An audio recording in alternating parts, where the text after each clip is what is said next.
English শেখার জন্য যেমন আমাদের প্রথমেই এবিসিডি শিখতে হয়, তেমনই ড্রয়িং শেখার জন্য কিছু বেসিক ফান্ডামেন্টালস রয়েছে। এর মধ্যে মোস্ট ইম্পর্টেন্ট হলো lines and shapes. Lines and shapes যার যত বেশি স্ট্রং হবে তার ড্রয়িং তত বেশি সুন্দর হবে। তাই আজকে আমি ডে 1 লাইন প্র্যাকটিস দিয়েই শুরু করছি।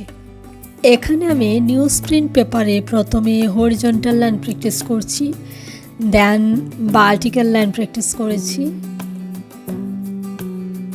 আর আজকে আমার একটা পার্সেল এসেছিল। অনেক দিন পর আমি আসলে কিছু আর্ট মেটেরিয়ালস অর্ডার করেছিলাম, সেগুলোই আমি আনবক্সিং করছিলাম। তারপরে আমি একটা গ্রিড মেথডের প্র্যাকটিস শুরু করেছি, সেটারই কিছু কাজ আমি আজকে করেছি।